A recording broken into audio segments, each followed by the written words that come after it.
Good morning and welcome. This is Small Business Live, Small Business Live, Small Business Chat, and we're live on Facebook even. Hello. I am Christelle Beladen. I am joined by my co-host, who you can't see at the moment because poor Karen's not feeling very well, but she is actually here. So hello, Karen. How are you? Hi, I'm here. I'm feeling okay, but it's just I've got an eye infection, so I don't really want to subject anyone to the horror. Oh, bless you. Hope you're feeling better soon. And we're joined today by Justina Rossu, who is our video expert. Have I pronounced that correctly, Rossu? Yes, you are. I Perfect. Well done. Suddenly had that horrible feeling after I've just said it, going, uh-oh. That's what I was meant to ask you beforehand. Justina is an amazing video talent here. I've worked with you on creating videos for marketing. I've known you for over a year now, and I've been watching about the amazing resources that she offers to small businesses. And we wanted to come on and talk about the importance of video because it is one of the most popularly consumed content, followed behind, just in front of audio. And more marketers are using it in their businesses. And we're starting to see so many platforms using video content, from IG Reels feeds, Facebook Lives as we're doing now, up to more professionally created content. So Justina is here to help us demystify it all, I suppose, and really help us understand as small businesses how to get started, because it's such a vital part of your marketing ecosystem. So welcome Justina. So lovely to have you. Oh, thank you for having me. It's lovely to be here. And actually, when we announced that you were going to be on our Facebook Live, we had quite a few people saying, "Oh, excited!" And so you're well known in that. Yeah, definitely. It's good and always slightly scary. Not at all. All good things. So I suppose, Justina, for those that don't know you, maybe can you give us a little bit of background as to who you are and how you started? Yeah. I would love to. So my background is television production. So I was at the BBC for a really long time, like 16 years, I think it is, or thereabouts, from the early 90s. So, and it was quite a very different kind of situation back then in the world of TV. But anyway, so it was an exciting time to actually be in a broadcast station. So I was there for a long time, and I did a lot of really interesting things. I pretty much worked in every aspect of program making, which interestingly translates so well into video marketing and small businesses. Because one of the things I did while there was I pioneered the self-filming producer and the self-editing producer. So to get costs down for productions, that was one of the things that I did. And of course now I'm helping business owners do that same thing. And then I left the BBC, and then I went into PR for a while, learned more about small businesses. That was my first introduction to their, people do this crazy thing of having their own business. And then I set up my own video production company 7 years ago now, and then I've pivoted that a few times since I've been in business, and I've worked with big corporations, some big brands. I specialised in filming food for one, and worked with some big food, UK kind of like household name food brands, and I still do lots of work with some big brands. But my focus over the last couple of years, since we've been able to film videos on these things, I have really enjoyed coming back online and starting to work with small businesses or solo run businesses. Some of them are big, some of them are small, and have now a collection of services that really provides everything that a small business owner would need, from learning how to train themselves, training to do everything themselves, through to the full video production, everything, bells and whistles services. And one of the storytelling in that is very important to me as well, and that's carried through from my television days. So it's funny how there's so many things I didn't quite realize that were intuitive to me, And every now and again I'm like, oh yeah, not everyone thinks about these things, because it becomes such an integral part of how you do things. So yeah, so that's kind of how I've come round today. I think, yeah, that kind of covers all my bits and pieces. A very short version, that is. We lost you there a bit for Christelle. We lost you, disappeared. I know, it just disappeared. So I didn't know whether or not you're going to see my shocked face in the video going, what's going on? But as I know, Justina, I know that this story is very important, and that I actually, at least you've got to continue. But the question for me, I suppose, Justina, and that I've heard a lot of business owners ask me is sort of like where to start, because a lot of them, when they're, like you mentioned, solopreneurs, or they're like, the visibility is a key barrier for them, and the thought of video scares them, because for the first time they're the ones in front of the camera. And one of the things that I will say about working with Justina is that even though I've spent most of my life behind the camera, and then to be in front of it is truly unnerving, so I totally get it. But Justina and her team make you feel super, super comfortable and really well prepared, so that you can just flow at it during the day. But I think that you must come across a lot of nervous business owners. And so what would be the tips for them in order to get them started, and how important video is, and why seeing them is so important for their business? Yeah, it's and it's not just for small businesses, it's actually universal now, that we see, you know, big, you know, corporate leaders as well showing up on, you know, non-professional shot video. In fact, some of the training I've done has been in Westminster with the government, training the minister aides to be able to cut video on their phones, so that they can get those really reactive bits of video from, you know, the ministers in government. And that nervousness about being on camera, I feel as well. I kind of like so much more comfortable behind the camera. But it is universal. There are people who are natural. There really are. But the majority of people have some kind of nervousness. And even I've worked, you know, when I've had really impressive CEOs on camera, I've had to coach them in the same way I would a small business owner. So please feel assured that this is a humanity thing, not a, you know, something that's different about you. So, you know, it's really the best way to get started is just to get started. And try and start with the thing that feels more natural to you. If you feel less intimidated by just doing a live stream and getting used to being on camera that way, or if you feel less intimidated doing a pre-recorded piece that maybe you record several times and never sees the light of day for a while until you build your confidence, but just getting that ball rolling. And the thing that I really try and impress on business owners is that whatever you do today, in a year's time, you're going to look back and think, oh, I was so terrible. And that is inevitable, because you're going to get better and you're going to feel more natural, and certain things are going to, you know, not be the big thing they once were. So then you move on to improving other things. It doesn't mean that what you produced a year ago is any less valuable. And that's the really, you know, big thing to remember is, you know, are you really going to let your ego get in the way of helping someone who needs to hear that message from you? And that's what's so powerful about video, and why every business owner does need to embrace video if they can bring themselves to do it, because that's what makes you different, and that's how we see your differences.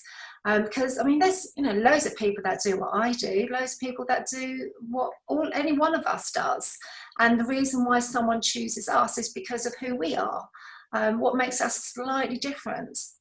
And that can be something to do with our, you know, how we reached the point where we are now. And it can simply be that they resonate more with your way of discussing things, or describing, or teaching, or sharing. You know, your mannerisms, they resonate with that in some way. And the best way that that's going to come across is through video. You know, it's a much slower process through any of the other means. So I think that answer, I've almost forgotten what your question was now. I'm like a spinning top, just, you know, give me something and I'm off. there's so much to think about, isn't there? I mean, There is, and I think as well, I think you're really good about that point of just getting started, which is what Christelle and I did with the show, is just decided to just get on there and start doing the lives, wasn't it? Because both of us weren't doing any video, really. Well, I wasn't. I don't think you were. I just started filming with Justina, and I think I had a huge respect as to the professional side of it. And again, there's something to be said, the fact that you cover, you sort of help business owners from even their lives and their Facebook sort of video content and YouTube content, straight up to professionally created. I think that it's easy to press the button and go live, and that's wonderful. And I think that absolutely, just even start doing that is something in itself. But as Karen and I have always been committed to do this weekly, it was the fastest thing that we could do in such a crazy time to make sure that we were at least trying to help our community with a bit of advice and guidance. But actually, when we think about how much more we've got to learn and do, that actually the respect is growing even more every day, going, right, we still need to do this. And now it's just a case of, it's not so much the fear of being out there. I can watch our videos back now. Can you watch yours? Can you watch them, Karen? Oh, I watch little bits of them, or when I'm editing them, I get to listen to the first part over and over again, and then near the end, or when I'm clipping out bits. So it's just like, I hate looking at it. But it was a lot easier, I found, doing it via Zoom as well, because you feel like you're having a chat, and meanwhile it's live streaming through. You're not sitting talking to a camera and watching yourself on Facebook and comments going on. I do have it open on the side, but it's quite different sort of within a Zoom environment. And this, I think, where a lot of people I've spoken to have struggled, where they've said that there's just them talking into their phone, and they said that just feels really weird. So I would encourage people to do something like this just to get started and out there.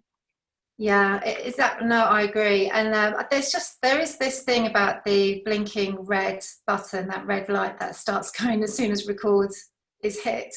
And that, I remember back in my BBC days having, really intelligent professors that are so articulate, and you've prepped them and they kind of, you know what they're going to say, and I'm sat there as the interviewer off camera, obviously. And then as soon as that little red light hits and the record button is blinking, you ask them, okay, can you introduce yourself and tell us what your name is and what your professional sector is? And they kind of stumble on that, and that's not even live. They're like, oh, my name, hold on, can we start that again? So it's an odd thing, but as you pointed out, just starting it is the only way to get better is by doing. And what I would say, sorry, quickly, is that for all the business owners out there putting it off, you're better off starting now at the earlier stages of your business when your audience is small or zero. Because if you think if you're going to wait until you've got 10,000 people in your Facebook group, or even 1,000 people, suddenly that pressure on you is so much more, and you're now cutting your teeth when you actually have people watching. So it's a much better idea to start when you feel like people are watching, but actually there's not that many people watching. And then you make all really your mistakes. So there's more pressure if you have a bigger audience. It's harder to start then, because you feel that anyway. That's really good advice. And sort of speaking from sort of a small business point of view, what should people, if people are on a budget and just getting started? I think a lot of people think, oh, well, it's going to cost really a lot of money to go and get a professional video done and shot and scripted and everything else. What are the options for people who are maybe not on a budget, but they obviously haven't got a big budget of a big company? What could they focus on? To be fair, like now that most people, as long as you've got a smartphone or a laptop or desktop that has a built-in lens, there really isn't anything you need to invest in to get started. You can just start where you are, and that is the best thing to do. Because otherwise, if you think, oh, I need to buy a mic, and then you're not going to do anything until you've bought the mic, and then that might make you stumble because you're like, oh, which mic should I buy? And you'll find all these excuses. So really the best thing is to just with whatever you have, to get started and just get that ball rolling. And there's some really simple things that cost nothing that really make your videos suddenly so much more professional. And they are, you know, like for example, if I give you a couple of them. Of course, Yeah. okay. They love that. Yeah. So simply like framing your shot. Okay, that's like obviously costs nothing, and a lot of people get that wrong. That either they'll be like this, or they'll have the angle like where you see, or my ceiling's a bit too high, where you see the now my light's falling. You'll see the ceiling. Right. Just tighten this up. I've got a new light. I've got a new arm for my light, and it's not quite strong enough for my light, so it's kind of a bit balanced. Yeah, I have about 3 lights around me, so yeah. Yeah, well, that's it, and you don't even need to Window buy would be professional great. lights. Yeah, so you can, at the least you can do. So that's, so think about your frame as one of them, as that, you know, which costs nothing, and then you just want to make sure. Now my light's in the wrong place, but anyway. And then you want to make sure that you're facing your main source of light, and that can be the window. So you know, with your phone, or you can go outside. So that costs nothing, right? And you don't even need to buy a tripod. You can just prop your phone up, or if you're on your laptop, just put some boxes underneath it to get the height that you want. So you try to get eye level with your lens if you can, or slightly with the lens slightly above. And then the other thing that is so simple and so impactful is simply think about the structure of what you're going to say. So much about a good video comes down to the content and having saying the right things at the right time in your content. And that actually is something that changes depending on what the video is and where it's going to go. But again, that is really just a bit of time researching and learning rather than investing any money at all. So, and earlier you are in business, it's more that you've got time versus money. So yeah, so you can just get started. You don't need to spend any money at all. I feel like I could have you like chatting away. Like there's so much that I find so useful whenever I speak to Justina, and also whenever you provided the help or advice in the groups. She's amazing to follow. You really should follow Justina. So I'll put all the links down for all of her tips there. But if somebody wanted to come to you for video content, because I've also seen the benefits of using a more professional from Facebook Lives, which I love the fact that they're so raw, but obviously they need to be a little bit more edited so that for SEO purposes we're getting more attraction with the content we're creating. But then also I've worked with brands and clients and used, one of my favourite campaigns is a creative video that we did.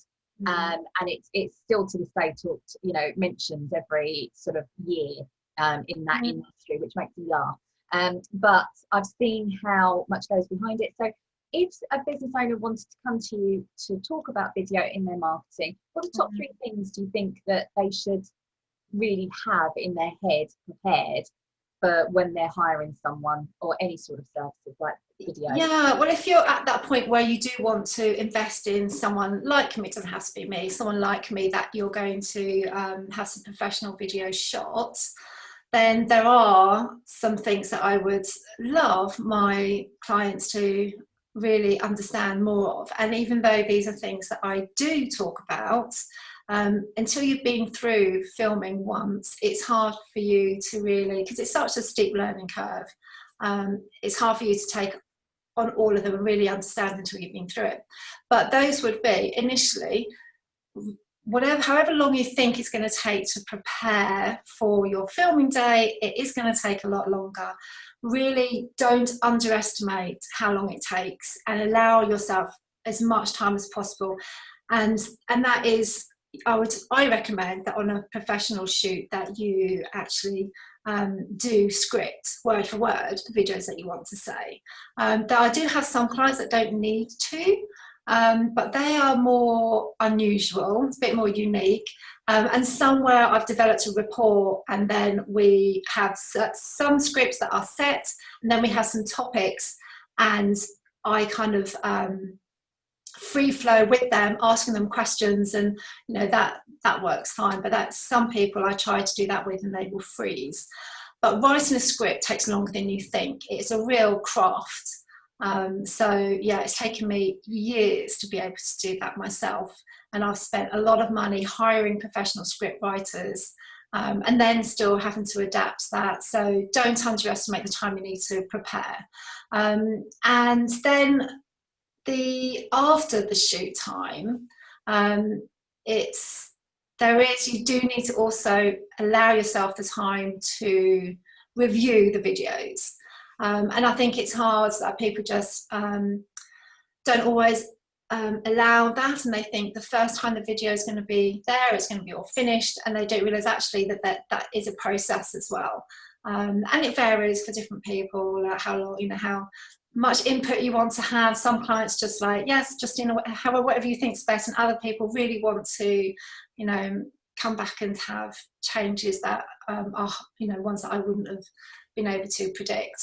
And yeah, that is really varied. So it does come down to time, preparation, and every stage. Just don't underestimate that. To really make the most from your investment, to give it as much time as you can. And things like, for example, making sure that you've got your branding sorted out. So I have had conversations with people that were about to book me, and then they've just dropped into conversation that they're going into a rebrand, and I'm like, oh, really, you need to wait till after the rebrand, because you'll end up just needing to re-record these. So it's thinking about things like that. But the best thing you can do, even if you're thinking of this video maybe not being something you want for a year's time, having a conversation with someone like me as early as possible, so you can start to have these thoughts in your head and how much you can achieve on that filming day. So it can be anything from just one video to sometimes we knock out like 20 videos in a day. But obviously you need to have that conversation, because there's a difference in what you're going to end up with in a day that you produce 20 videos versus one video. So yes, super important. I mean, this is so helpful, because again, my experience of having to do video for a client very differently to me doing a video for my own business. Yeah. And actually going behind the scenes, now realizing, I'm one of these people that did not realize how much afterwards. It was like, oh, I need to do this, this, and this afterwards, and how am I going to? I really need to dedicate that time so that they're produced on time. And for Justina, like, I'm sure I gave you a headache. Sorry that because I didn't realise. But it's really valuable advice as to the process, because as well, hiring someone like Justina and some really good video professionals out there who can guide you through that. So do bear note of that. Thank you so much. This has been so interesting, and I'm sure helpful, because it's something that I'm really looking forward to sharing more and more. And this is evergreen content as far as I'm concerned, because you're always going to know this. There are so many ways to work with Justina, from helping with your social media video edits as well, as discussing, to professional videos. And also you have a very helpful script template package that you're offering. So we're going to provide the link to that. Do you want to talk a little bit about that? Or yes, well, it's one of the things that it's funny, because it's the thing that people don't always realise that they need, but it's a thing that I know most people need, because most people get it wrong. So so it's just a bundle of templates and training on how to go about writing a script.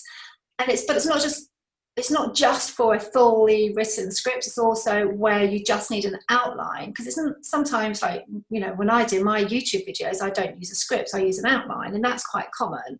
So whether it's the full script or the outline, there's a template of 8 different ones, and then all the training that goes with how to approach doing that, whether it's a script or an outline, how to use auto cue if you want to use auto cue. I can't remember, there's few other bits in there. I think there's a bit of strategy training in there, so I forget now. But yeah, it's only £27. It's pretty good actually. That was it myself. But yeah, and they're the templates that I give to the clients that I work with as well when we're starting out on that scripting journey together. So it's good. But yeah, that's right. I do editing services for businesses that just want to not be bothered with doing their own editing. And that's as a subscription package. And then people that are wanting to get on the stage speaking, if when that opens up again. So I do a lot of speaker reel editing. It's pretty much everything that the small business, a personally led small business. So if you're the face of your business, it's anything that would come up in your video world is my ambition to meet in a very very acceptable way for where you are in your business. Oh, thank you so much. Karen, have you got any other points that you want to mention? I know I'm just looking at the time, but it's coming in the end of time. But what I've done, I've shared your links in the post below, and then Isabel can add that to hers. But no, that's really good. Always full of great information and advice. So thank you for that. My pleasure. And we will see you next week, same time, Wednesday at 10 o'clock for Small Business Chat, and see you live then. But thank you very much for joining us. And if you have any questions, just post them under either of our videos, and we'll make sure that you'll get a reply, and then we'll post the links to get in touch with Justina as well. So thank you, and have a good rest of the week. Take care. Bye. Okay, bye.